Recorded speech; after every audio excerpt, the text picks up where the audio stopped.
तो hi friends, welcome है आप सभी का। देखिए, आज हम लोग बात करने वाले हैं रांची यूनिवर्सिटी और नीलांबर पीताम्बर यूनिवर्सिटी सेमेस्टर 2 का मेजर पेपर 3। ठीक, हिस्ट्री ऑनर्स वालों के लिए। तो देखिए, हिस्ट्री ऑनर्स वालों के लिए मेरा फर्स्ट प्रायोरिटी रहता है, क्योंकि हिस्ट्री में मैक्सिमम ऑफ स्टूडेंट रहते हैं। पूरे ग्रेजुएशन में जितने स्टूडेंट पढ़ते हैं, ठीक, उसका 30% अकेले हिस्ट्री, और अगर पॉलिटिकल साइंस को मिला दिया जाए, हिस्ट्री, पॉलिटिकल साइंस और हिंदी, ये 3 सब्जेक्ट ऐसे हैं जिसको मिला के लगभग अकेले 50% स्टूडेंट हैं, और बाकी बीए, बीकॉम, बीएससी सब मिला के 50%। हिस्ट्री, पॉलिटिकल साइंस और हिंदी, इतने स्टूडेंट होते हैं इसमें। चलिए शुरू करते हैं। तो मेजर पेपर 2 का वीडियो हमने ऑलरेडी डाल दिया है यूट्यूब पे, और ज्ञान सागर ऐप पे सारा पीडीएफ ऑलरेडी अपलोड है। तो आज हम लोग करने वाले हैं मेजर पेपर 3। क्या करेंगे? Major paper 3। पेपर का नाम है वर्ल्ड सिविलाइजेशन। ठीक, वर्ल्ड सिविलाइजेशन मतलब विश्व में सभ्यताकरण। ठीक, कब से? तो earliest time too early medieval time, यानी कि समय की शुरुआत हम लोग एक तरह से बोलेंगे, से लेकर के मध्यकालीन समय या मध्यकालीन इतिहास तक जानेंगे। ठीक है, तो ये जो पेपर है इसमें आपको 3 ही यूनिट पढ़ना है। यूँ बोले कि 3 सभ्यता के बारे में पढ़ना है आपको खास तौर पे।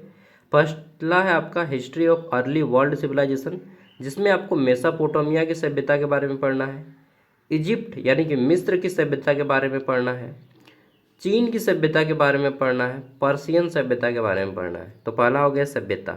ठीक, दूसरा क्या है हमारा?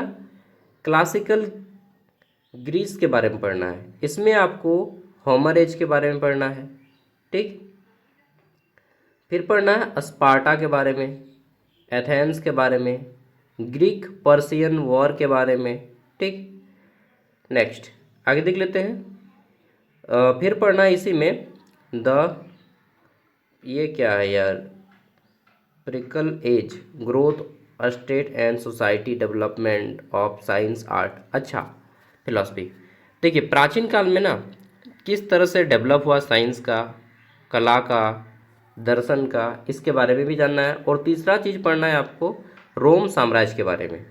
ठीक है, रोम साम्राज्य, जिसमें रोम साम्राज्य का उदय कैसे हुआ, ठीक, रोम साम्राज्य गणतंत्र कैसे हुआ, इसका विस्तार कैसे होता है, पतन कैसे होता है, ये जानना है।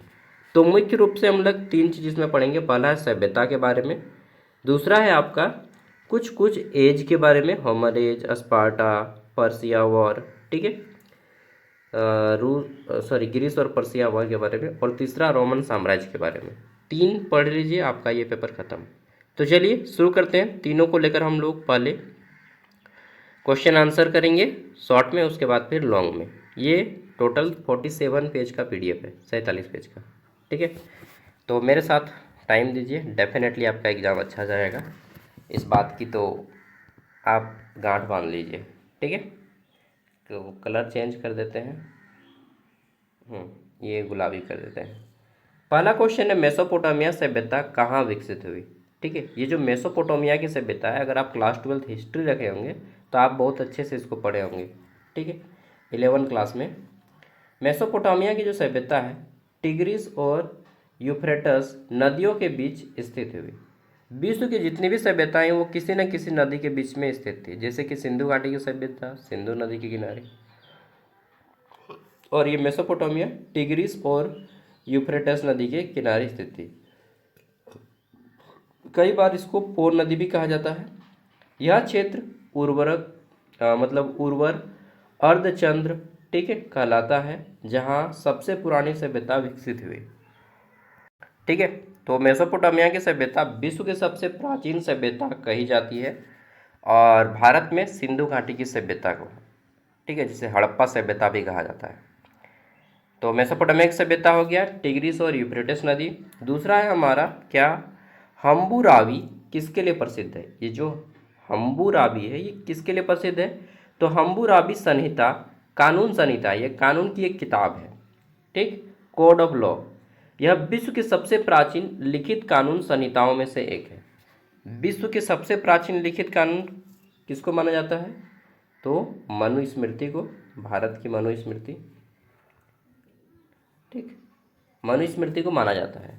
और हम्मुराबी जो है ये भी विश्व के सबसे प्राचीन कानून सभ्यता कानून किताब में से एक माना जाता है हम्मुराबी। तो हम्मुराबी क्या है? एक कानूनी किताब है जो कि विश्व के सबसे पुरानी कानूनी किताबों में से एक है। ये नहीं कि सबसे पुराना है, उनमें से एक है। ठीक है, जिसे बोलते हैं ना कि मैं अच्छा हूँ, ठीक, वो बात सही है, लेकिन केवल मैं ही अच्छा हूँ ये बात बिल्कुल गलत है। ठीक है, you are looking better, nice, but you are only looking better, ठीक है, लाइक यू, तो ये जो है रॉन्ग वर्ड हो जाएगा, ये घमंड हो जाएगा। ठीक है, मिस्र सभ्यता की जीवन रेखा कौन सी नदी की कहा जाता है? तो देखिए, मिस्र को नील नदी का देन कहा जाता है। ठीक है, मिस्र को किस नदी का देन कहा जाता है? नील नदी। तो मिस्र, जिसको हम लोग इंग्लिश में इजिप्ट बोलते हैं, ठीक, नाम सुने होंगे, इजिप्ट, मिस्र। तो ये जो मिस्र है, मिस्र को नील नदी का देन कहा जाता है, और मिस्र की जो सभ्यता है इसको भी नील नदी के कारण ही उत्पन्न माना जाता है। तो नील नदी के कारण कृषि और सभ्यता विकसित हुई।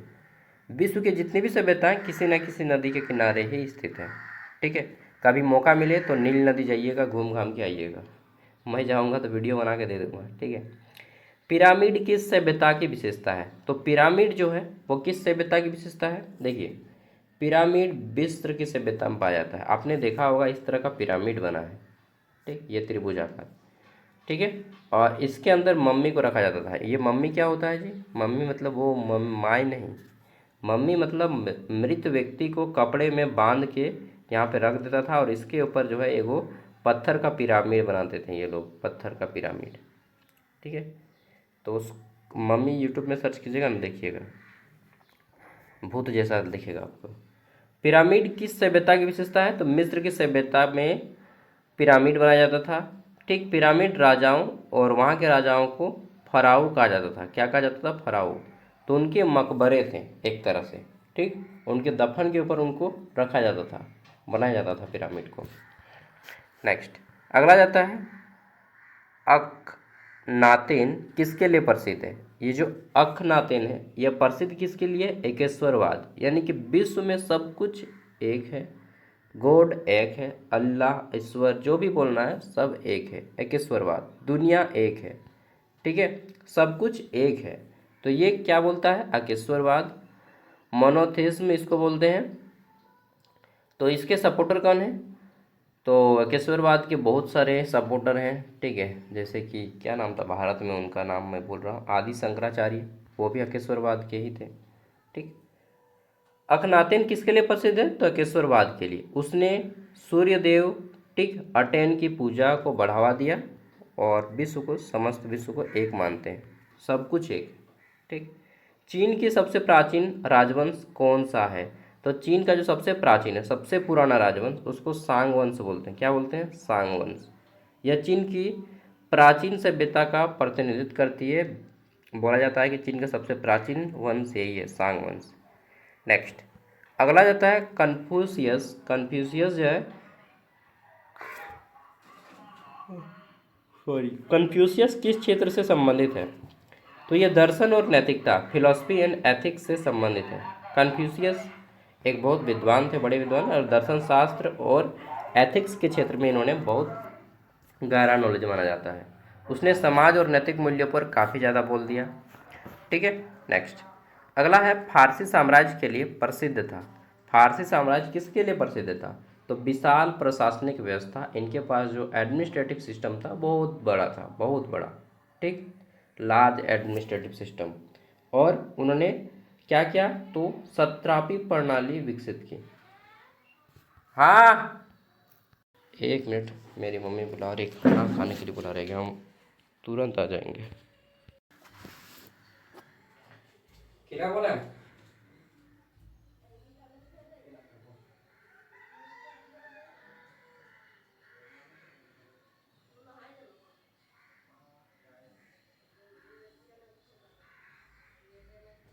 जाए,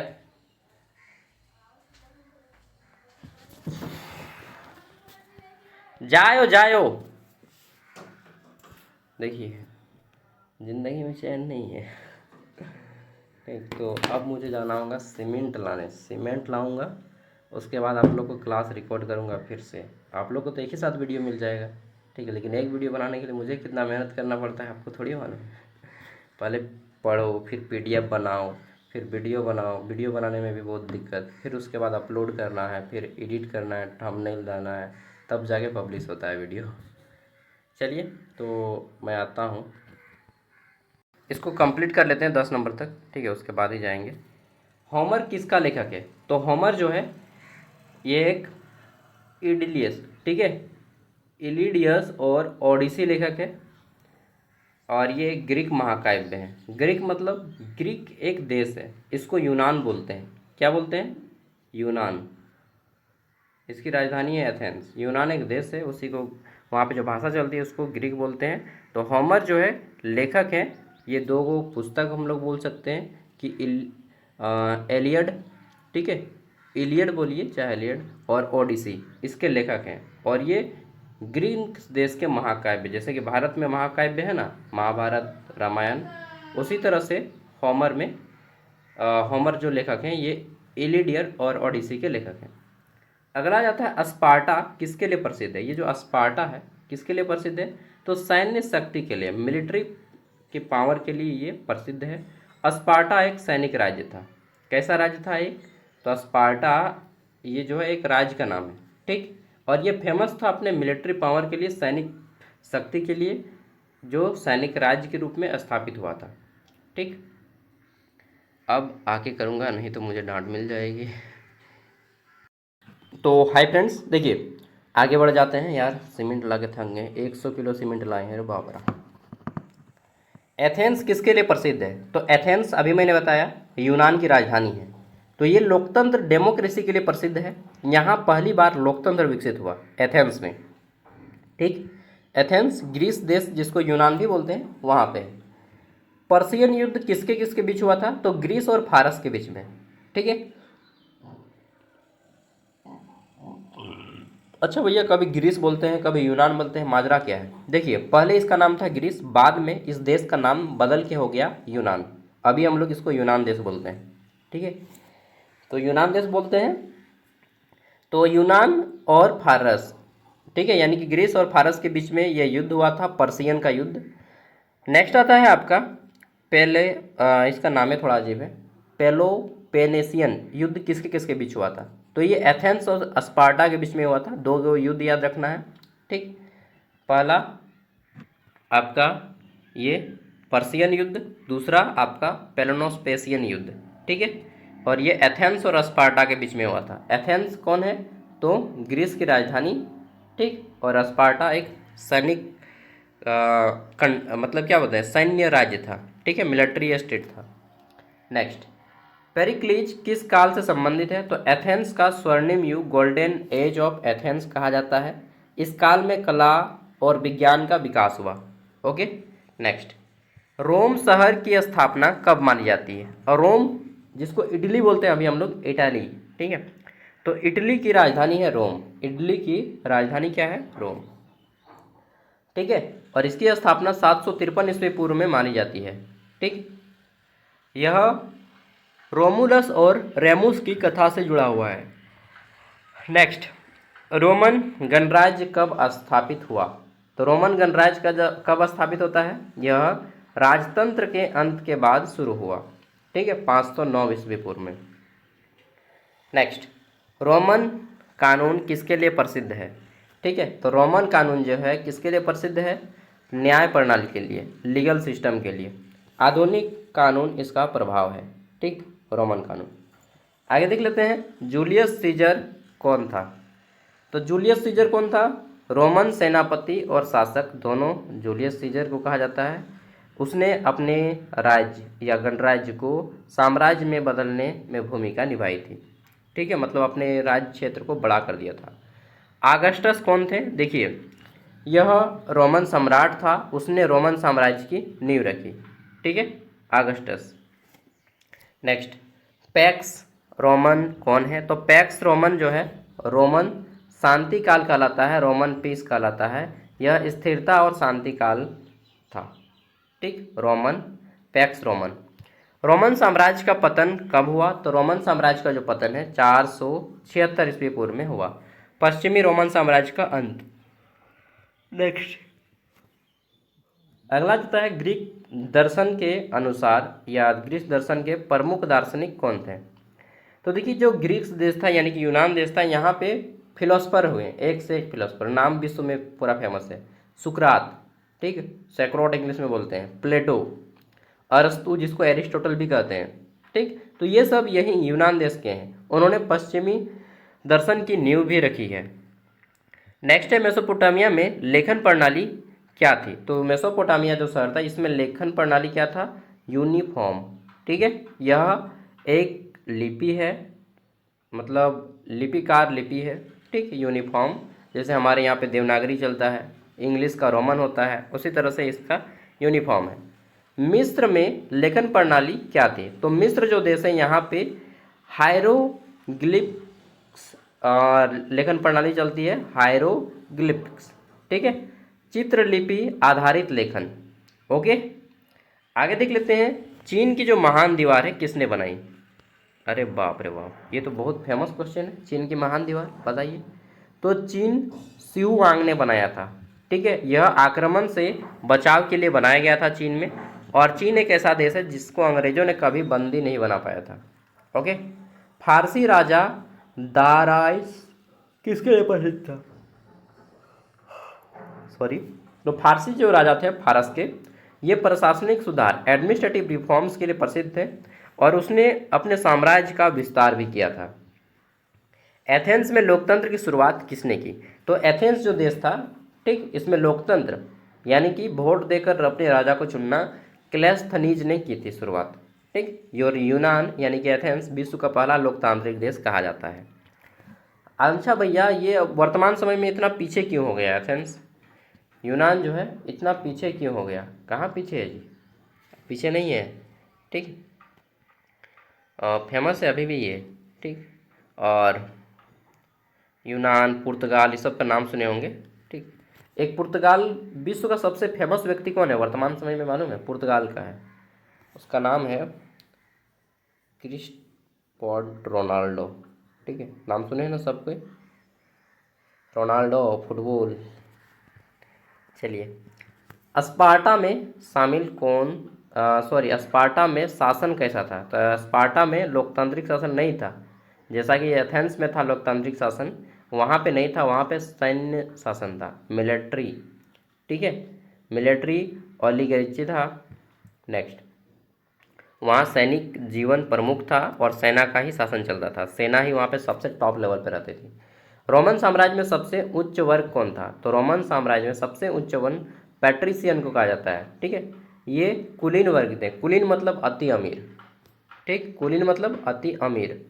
प्राचीन सभ्यताओं की सबसे बड़ी देन क्या है। तो जो प्राचीन सभ्यता है इसकी सबसे बड़ी देन है संस्कृति, विज्ञान, प्रशासनिक व्यवस्था।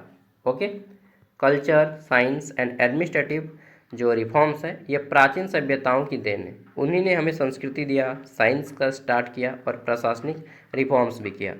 अब आते हैं हमारे very long answer type question answer. ये आपके 15 मार्क्स के लिए है और इसका क्वेश्चन का आंसर कीजिएगा कितने, लगभग 500 शब्दों में, वर्ड्स में बोले और पेज में बोले तो एक खड़ा पन्ना का दोनों साइड, दूसरे खड़ा पन्ना का दोनों साइड, बस इतना में कीजिए काफ़ी है, ठीक है। उससे ज़्यादा कीजिएगा टाइम वेस्ट होगा। मेसोपोटामिया की सुमेरियन सभ्यता के सामाजिक, धार्मिक एवं प्रशासनिक ढांचे का विस्तृत विश्लेषण कीजिए, ठीक। मेसोपोटामिया की जो सुमेरियन सभ्यता के सामाजिक, धार्मिक एवं प्रशासनिक ढांचा है ये बताना है, ठीक। तो देखिए यहाँ पे सबसे पहले परिचय बताना है कि सुमेरियन सभ्यता मेसोपोटामिया की सबसे प्राचीन सभ्यता थी, ठीक। ये मेसोपोटामिया में कई सभ्यताएं हैं, इसमें से सुमेरियन सभ्यता जो है इसकी सबसे पुरानी सभ्यता थी, जिसके विकास लगभग 3000 ईसा पूर्व टिग्रिस और यूफ्रेटस नदियों के बीच में हुआ था। यह सभ्यता मानव इतिहास में शहरी जीवन, प्रशासन और धार्मिक संस्थाओं की शुरुआत के लिए जानी जाती है। सुमेरियन समाज को नगर राज्यों की स्थापना की जो राजनीतिक और सांस्कृतिक विकास के केंद्र बने।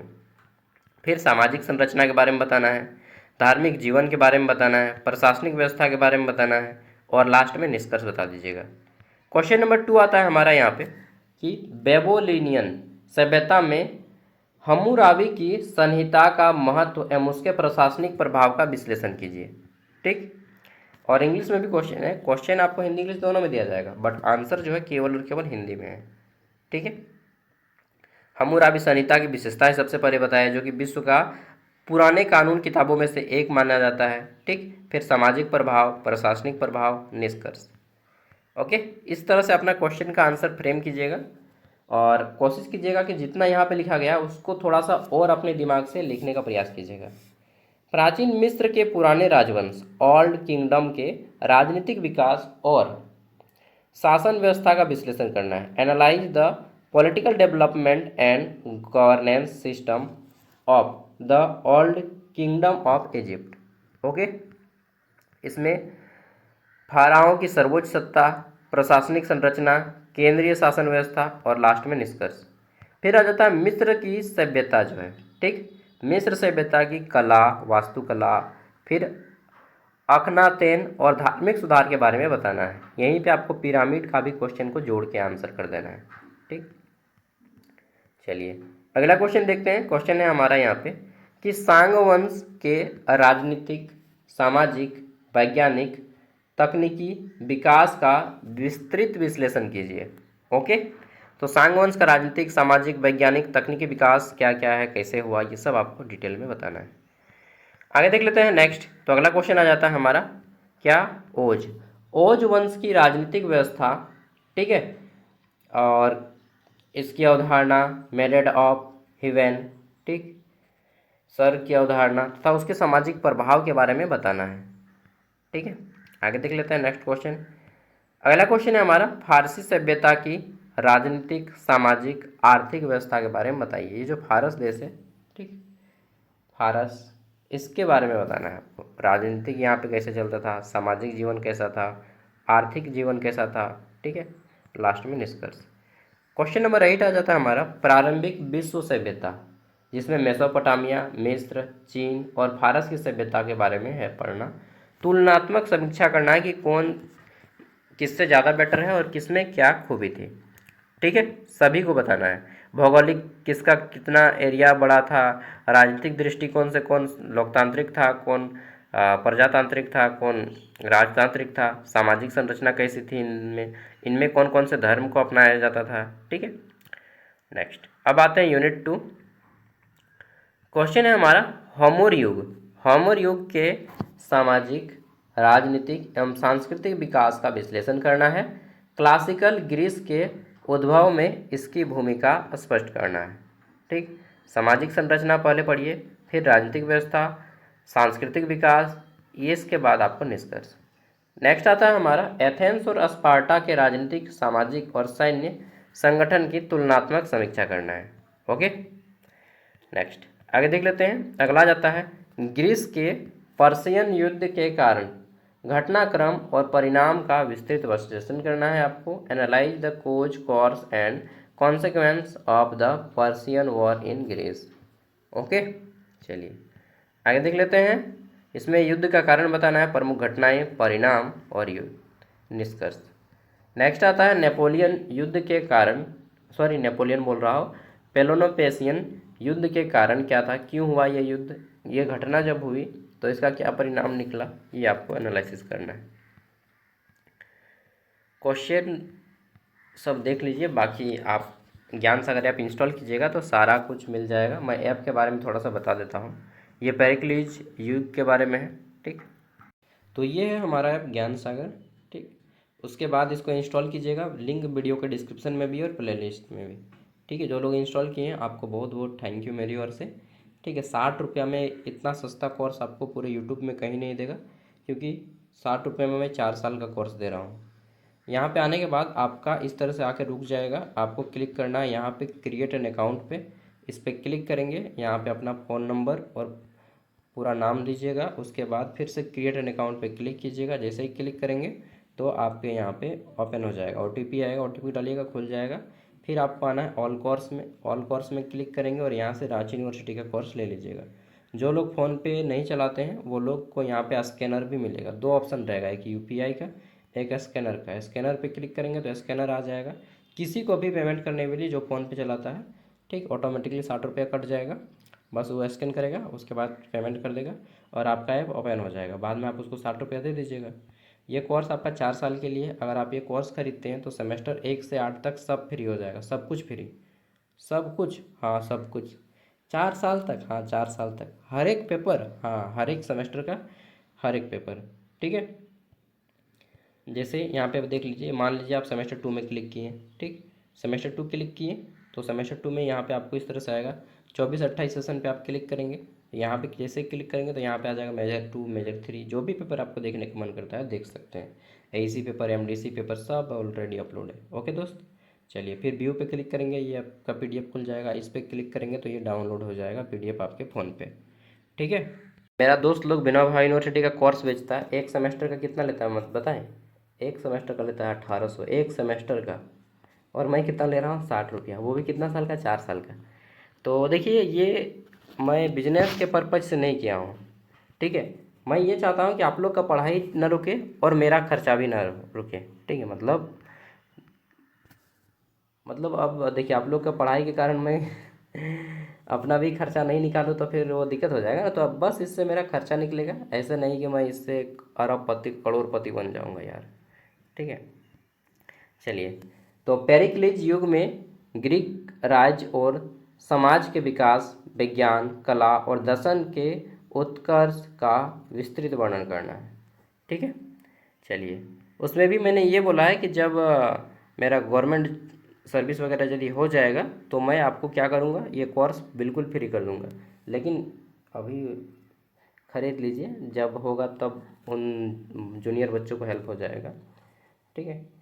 रोम की उत्पत्ति से संबंधित ऐतिहासिक पौराणिक स्रोत के बारे में बताना है, ठीक है। पौराणिक स्रोत जो बताए थे ना, उसके बारे में। थक गया हूँ मैं भी। नेक्स्ट आता है, रोमन गणराज्य के उदय कैसे हुआ, उसकी राजनीतिक संस्थाओं और रोम कानून की विशेषताओं के बारे में आपको बताना है।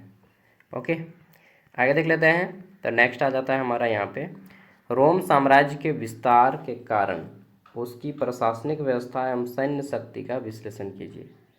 ओके, नेक्स्ट अगला क्वेश्चन, रोमन साम्राज्य के पतन, कि रोमन साम्राज्य का पतन किस तरह से हुआ। पतन मतलब उड़ाने वाला पतन नहीं, खत्म, समाप्ति। रोम साम्राज्य का समाप्त कैसे हो गया, क्या कारण था, ये बताना है, ठीक है। अंतिम क्वेश्चन है ये, अंतिम क्वेश्चन है, रोमन साम्राज्य के शाही काल, ठीक है, इम्पीरियल एज के बारे में, उसकी संस्कृति के बारे में पूछा गया है। बस इतना ही क्वेश्चन है, कर लीजिए, आपका एग्ज़ाम अच्छा जाएगा, आपका दिन शुभ हो, ठीक है।